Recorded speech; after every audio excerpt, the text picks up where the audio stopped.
ba itong si Mark Cuban gustong maayos itong Dallas Mavericks na makasama itong si Luka Doncic? Pero bago natin ipagpatuloy itong usapan na to, ay kanina naman ay nilabas naman ang interview dito kay Luka Doncic at ang ESPN na host na si Malika Andrews na hinalungkat ulit ang kanyang trade mula sa Dallas Mavericks. At sobrang galit nga itong si Luka ng kanya ditong malaman na matrade na nga siya papunta na nga dito sa Los Angeles Lakers. At matapos niya man na itong iba to ang kanyang mamahaling telepono dahil na nga dito sa kanyang ginawang pag-trade sa kanyang inis. Gumagana pa rin naman itong kanyang telepono at ginagamit niya pa rin naman hanggang ngayon. I thought I would show you the souvenir from that night. You hang up the phone the night you're traded and you threw it? Yes. Do you have that phone? Yeah. You still use that phone? Yeah. It still works. Pero napatanong naman dito si Luka Doncic kung April 1 ba ngayon dahil sa April Fools. Kung fake news nga ba ang kanya ditong nababalitaan. Ganun pa man ay totoo pala ang lahat dahil wala nga siyang balak umalis sa franchise ng Mavericks. Kung hindi nga daw siya na trade at gusto niyang tapusin ang kanyang career dito sa Mavericks. At napakasakit daw talaga ang ginawa sa kanya ni Nico Harrison. Natanong rin siya dito ni Malika Andrews sa nangyaring trade na ito kung ano daw ang kanyang masasabi. At aminado naman siya na hindi niya pa dito nakakausap itong si Nico Harrison mula nung gabi na nabalitaan niya. Have you spoken to Nico Harrison since you left Dallas? No. Have you spoken to him on the night that you were traded? No. Was your intention to finish your career in Dallas? Of course. It's an easy question.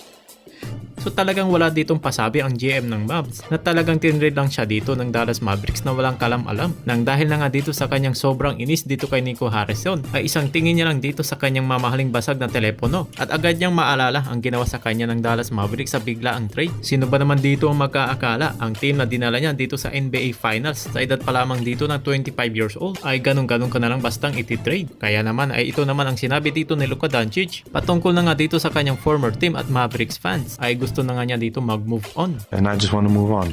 The fans, my ex-teammates, I always keep it hard. It's time for me to move on from that. At heto naman si Mark Cuban ay natanong naman siya dito ni Stephen A. Smith kung sakasakali man na siya pa dito ang owner ng Mavericks. Masasabi ba itong si Luka Doncic ay nasa Mavericks team pa rin ba? Mark Cuban is still the owner for the Dallas Mavericks. Is Luka Doncic in LA or is he still in Dallas? I think he's here, yeah. Imagine yourself trading Luka Doncic. No. Can you explain why the hell they came to that conclusion? I don't know.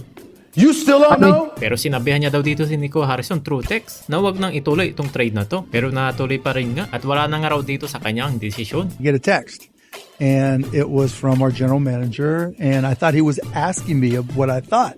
And then I realized very quickly he was telling me what happened. And I told him I didn't agree with it and da-da-da-da-da and various reasons, but it wasn't my decision to make. At kung siya nga daw ang tatanungin mo dito ay gusto niya daw ibalik itong si Luka Doncic dahil magandang tandem niya daw itong si Anthony Davis at Kyrie Irving. Pero sa ngayon ay medyo malabong mangyari yun. Maliban na lang kung tatanggalin nila itong manager na si Nico Harrison para mapabalik nilang itong si Luka sa Mavericks na kanya na nga ditong kinakainisan. Pero ang tanong lang kung gusto pa ba talaga dito ni Luka kung sakali man wala na dito si Nico Harrison sa Mavericks.